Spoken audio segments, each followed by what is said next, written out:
This one was kind of up for grabs, and it's going to come down the hands of the wrong team.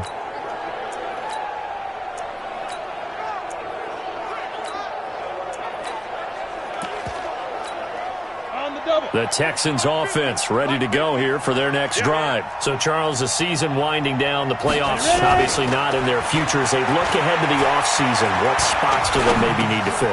Well, I think that they like the guy who's calling the plays and throwing the ball. I think that he's a pretty good player. Needs some help, I think, on the perimeter, though. Help him out with receivers, because I think if he gets an upgrade there, his play gets that much better, too. Facing a 2nd and 2 after that last catch, good for 8 yards.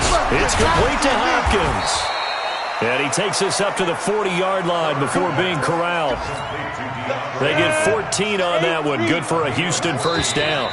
Now the Texans will burn the first of their timeouts as they'll stop it with just over a minute to go before halftime.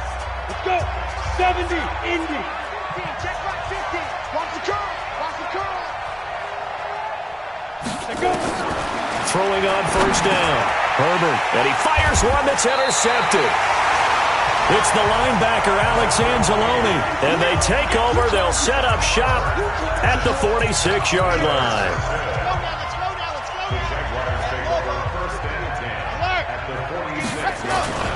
They'll run on first down. Swift, and the running lane's non-existent in this first half as they'll stop him behind the line.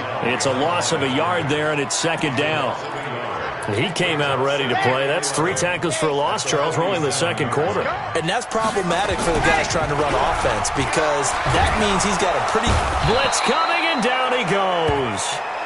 The Jaguars going to go ahead and use their first timeout, as the clock will stop with just under 30 seconds to go in the first half. Need something from deep in the bag of tricks here after 1st and 2nd down. Went backwards. It's 3rd and very long. Now throwing on 3rd down there, but he cannot connect. So it doesn't look like they're going to be able to build off the turnover. Well, the defense certainly did its part. It got them the football. But you're exactly right. It looks like they're going to have to punt this one away. And it's not a turnover, but doesn't it feel like one after grabbing the momentum with the defensive play? Yeah, and they had all that momentum after getting the football, and now zapped right back in the other direction. They're going to try and throw. And that is incomplete, but there is a flag. And on 4th down, this is a big call. So the contact came before the ball got there, and the flag is thrown.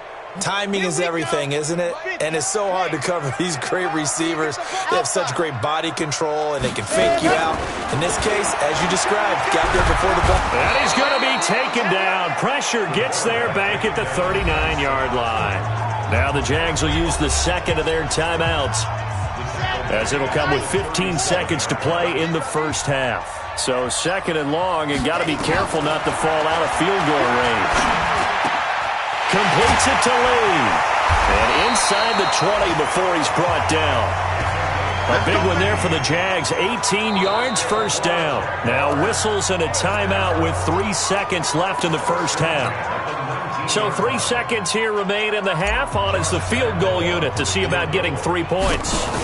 It'll be from the right hash, and it'll be a 36-yarder. The kick by Lambeau is good, and that will do it for this first and abbreviated halftime show as we get rolling to quarter 3. The final 2 quarters of the NFL regular season are upon us as the second half of Week 17 is underway. This will be taken in at the 1. And he'll get across the 20 before he's brought down at about the 23-yard line. Out come the Jaguars now as they'll go on offense first here in this 3rd quarter. And with the way this offense has played thus far, to be frank, they got to feel pretty grateful to be in the ball game. I would agree with you totally, because they've done all of nothing offensively in this game, yet they still find themselves in a position on this drive where a touchdown can give them the lead. They need to take advantage of it. Well, they're still looking for that first touchdown here in the 3rd. And a big loss here as he's taken down. Jadeveon Clowney in there to get him, and that is now sack number 18 on the season for it. Well, so much for setting the tone of the drive offensively. Giving up a big sack that loses that kind of yardage, not a great start. After the sack, they're staring at a challenge basically from the other side of town. It's 2nd and a country mile.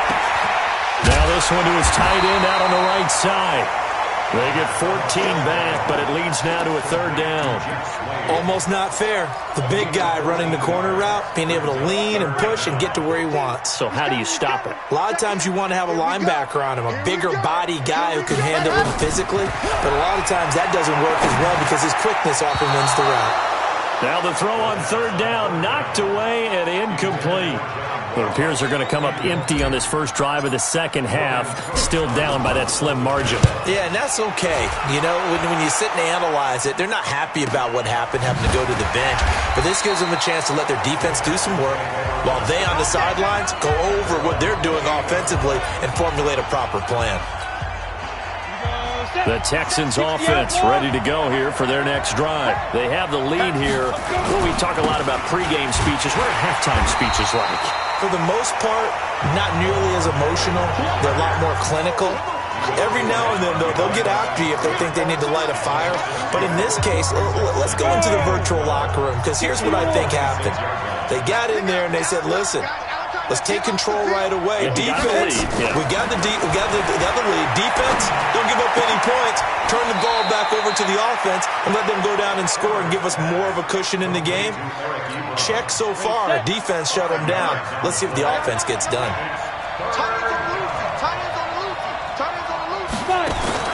To throw on third down. Herbert, man open. That's Kiki QT, complete.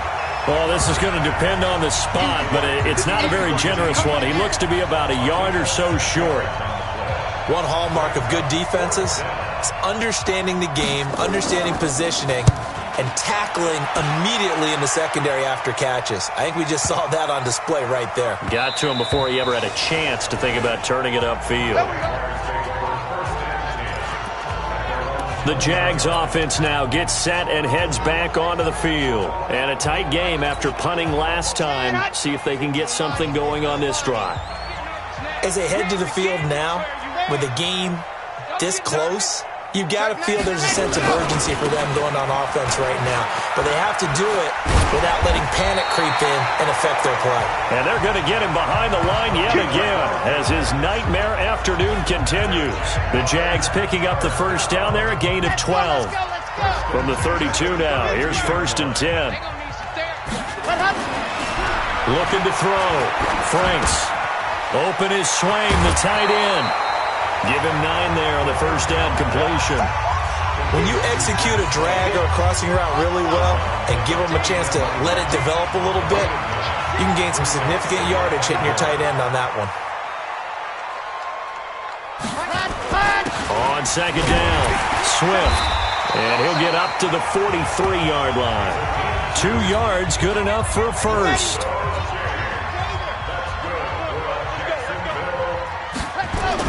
Right back to him on first down. And he'll be taken down, but not before he works it past the 50. 11 yards there for Jacksonville and a first down as well. First downs have not come easy, and neither have runs like this throughout this game. Absolutely not. He finally felt like, whoa, a sigh of relief. We got something going in the running game. Still in search of their first touchdown of the game, but they're on the move. 1st and 10. And he'll give it here to his running back. Give him a couple on the carry there. 2nd and 8. J.J. Watt makes another tackle there, and it's for a minimal gain. And let's face it, if that's all you're going to get running the ball, you're not going to have much success against him and his team. Or, yeah, you better find a way to go around J.J. Watt, which isn't easy to do. It's really not, because you got to try everything. Can you go around him? Can you go by him? Can you influence him to get him out of position so maybe you can wall him up? Nowhere to escape, and he goes down. Jadeveon Clowney in there for the sack, and he's closing in on the all-time record. That's number 19 on the year. We are seeing 2 really confident defenses imposing their will on these offenses in this game. Yeah, absolutely, going toe for toe. Just curious if one of these offenses can wake up a little bit. Is there any way they can find something that can pop, something big to knock them back on their heels? That was a nicely run slant route, and what the receiver's trying to do is make the defender think he's going upfield for a deeper route, and then breaks it off, usually after about 3 to 4 steps, and cuts towards the middle of the field. And now what he's trying to do is use his body to keep the defender away from the football and get the quarterback a really nice target. Now on 4th down here, that pass knocked away and incomplete. The linebacker, Miles Jack, able to knock that one away. So they've gone for it twice now on 4th down in this game, and both times unsuccessful. I wish we could hear the headsets now between the head coach and the offensive coordinator. Now that they're 0 for 2, if they get into a third situation, head coach might say, hey, you got anything for this one? Might get radio silence back. Give him 5 on the carry there, and it'll be 2nd down. Again, it's Miller. And he'll take it down shy of the 45 at the 46. That one a 1st down pickup of 8. They're trying to show that they can run the ball and protect this lead. Give it to the backs, play a little bit of keep away, don't you think? And that's probably a good philosophy at this point, going to make that defense stand up and stop them. On 1st down, nothing opening up really on the running play. Give him maybe a yard, and it'll be 2nd down. The tackle made by Nicholas Morrow. To throw on 2nd down. Herbert to the right side to Eric Ebron. And he'll go down, and that will do it for the 3rd quarter of action. Back now here on EA Sports. It's the Texans in control of the football and leading this game as well as we start the 4th. They go play action here on 1st down. Ebron caught left side. And he will reach the 5-yard line before going out of bounds. That one goes for 30 yards. We always talk about the guy who paid off the play, don't we? The guy who caught it or ran it. But how about the elements that go into making a big play? This one in particular, able to scan the field, pocket held up nicely. What a terrific job by the offense. And he's going to go down, sacked back at the 13-yard line. Well, that was point counterpoint, wasn't it? They decided to throw for it on 1st and goal. Instead, the defense counters with pressure, and the defense wins, getting a big sack. This is Miller, and he's going to get about 4 down inside the 10 to the 9. That's a gain of 4 here in the 4th quarter, with them leading by 4 on the scoreboard. They've been denied touchdowns in the red zone twice already. Here comes 3rd and goal. Back to throw. Herbert. He's going to go down. Sacked right around the 17. And here the pressure from the outside linebacking spot. And normally when that happens and they're able to get home, that means other guys on his team helped him out a lot. That they occupied people to allow it to be no less than a one-on-one situation, allows him to get home. Now, from a defensive perspective, though, I think maybe they're saying, hey, we did what we needed to do, kept this a 1-score game. Yeah, without a doubt, because they were able to bleed some time off the clock, right? Put themselves in a good position, but it's not out of reach yet, okay? Being able to hold them to a field goal means that they do have a chance to come back and win this game. And the Jacksonville offense on their way out again as we take a look at the playoff race in the AFC. And right now, a lot to like on that screen. They've wrapped up the division, now currently sitting in the coveted number 2. Nowhere to escape, and he goes down. Benardrick McKinney able to record his 5th sack of the season. Looking to throw. Franks, and this is caught by Watkins. They get 11 back on that one. It leads to 3rd down. When you see zone defense and you know you've got a drag route on as your primary call, you got to be really careful as a passer about how far you let your guy go because he might wander into some tough coverage. On 3rd down, Franks. And that is incomplete. The linebacker, Miles Jack, able to knock that one away. How about the defensive effort from both of these teams that we've seen in this game? Would you say it's like a high-stakes chess match right now? Chess is one way to go. Yeah, I like it. Okay, the only reason I say that, you feel like they're contemplating their moves before actually making one, and none of them being done very confidently. Truth be told, I've never played chess, and I know that I'm not smart enough to play chess. Guys like you with your IQ, you can pull that off.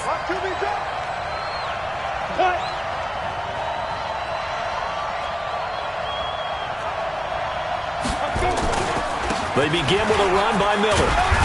And he'll power his way up near the 25. He'll get a nice chunk there on the first down run, and it's 2nd and 4. With that run, double-check my math, yes, he has hit 8,000 career rushing yards. And that's fantastic. That means he's now approaching the top 50 all-time rushers in NFL history. That means he just sped past Terrell Davis, who's in the Hall of Fame. And now he's just got to go ahead and be strong and run hard because he's chasing down Larry Zonka. Boy, tight game like this, fourth quarter, personal foul penalties, a no-no. Yeah, we know the emotions are running high, the tensions are the same. Who can control them best could ultimately win it. A little bit of space there for the first down run, as that's going to get him about 5 yards. 5 yards is the tally on first down. That brings up 2nd and 5. Looking to throw on 2nd down. Herbert, and he almost had it defensively. Could have been a game changer there in this second half. Instead, it's 3rd down.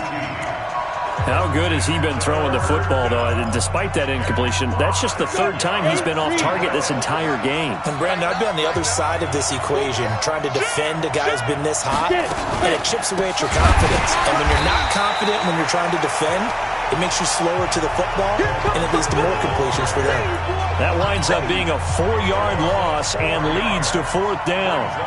Perfectly designed blitz right there. They took that one from the grease board to the field because they were able to free up their linebacker to get into the backfield and spill the play. So his second field goal of the game, and that could turn out to be the big one. Yeah, you have to make them score twice to beat you, and that's not impossible. But here in the fourth quarter, puts their backs clearly against the wall. This fielded at the 2. And he'll take this one near the 25, call it the 26-yard line.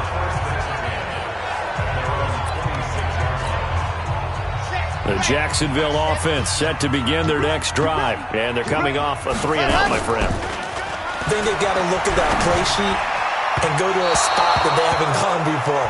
Time to shake things up a little bit to try and get this offense moving. Okay, so how do you do that? How do you shake things up? You look at what you called before, realize it hasn't worked Go to something else. and maybe try and find one of those special plays from one of your better players, and maybe try and hit something big and get things going in the excitement area. And he'll be taken down, but not before they work it across midfield. 28 yards the gain there on the catch and run. But that's what you're looking for when you want to throw the ball downfield. You want one of those guys who can play out on the perimeter, can play out wide, who can not only get open, but when they're covered, can uncover themselves downfield and create catches. Now a toss left side into the hands of his tight end. And he gets it inside the 35 and just shy of the 30. That one a pickup of 15 for Jacksonville. This quarterback now 10 of 16 throwing the football. It's 1st and 10. 2 minutes left to play in this football game here on EA Sports. So it's Jaguar football here as we welcome you back. And let's see what they've come up with offensively after having time to talk it over. Here's a throw that's taken in out of the backfield. And we see another pitch and catch there to the running back. This position just continues to evolve. They become just as critical to the passing attack as a lot of receivers, tight ends, because their ability to make people miss in the open field can really generate big plays for an offense. A 14-yard first down pickup for the Jaguars. Inside the red zone here, they'll look to throw. Looking left side for Watkins, and he's got it. 7 yards, the pickup on the pitch and catch. Able to get 7 on that first down pass play. 2nd and 3. 2nd and 3. Under a heavy rush, and down he goes. Miles Jack in there to take him down, and the clock will roll. Exactly what they were looking for. They've been giving up yardage. They've been letting them drive right downfield, but they got a sack right there. How about that for a little bit of revenge? He's going to have the hook up to Ross. And they work this near the 5. He'll be stopped at the 6. The Jaguars going to go ahead and use their first timeout, as they'll get it with just a shade under a minute to go in the game.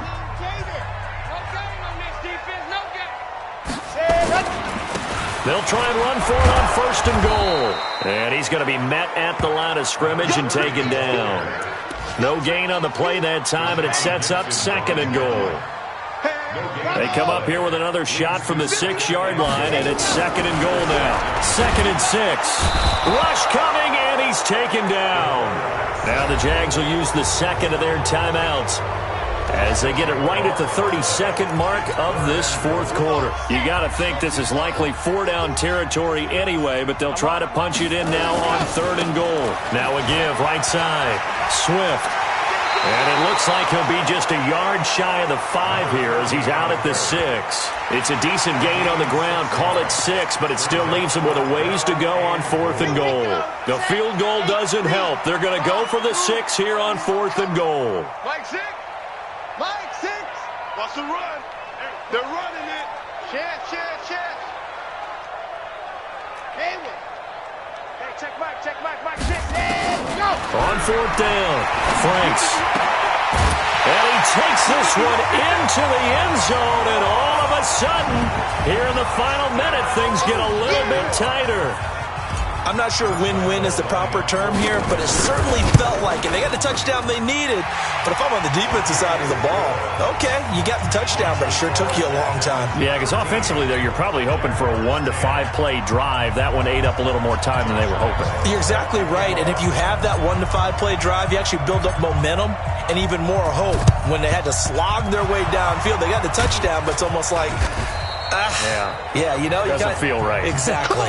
And that's why you have your hands team out there on the field. Those are the best guys ready to make that play. And let's face it, it was executed well. It wasn't a bad kick. It wasn't anything like that. Just that the normal outcome actually came to play. Analytics will tell you it's a very low possibility of getting the ball for the team kicking it in an onside kick situation. You're all about the numbers, aren't you? All about the numbers, baby. It's a new game now. They don't lie. And they take a knee. So time to start going in the other direction as they come up now 3rd and long. So Houston going to come away here with the victory.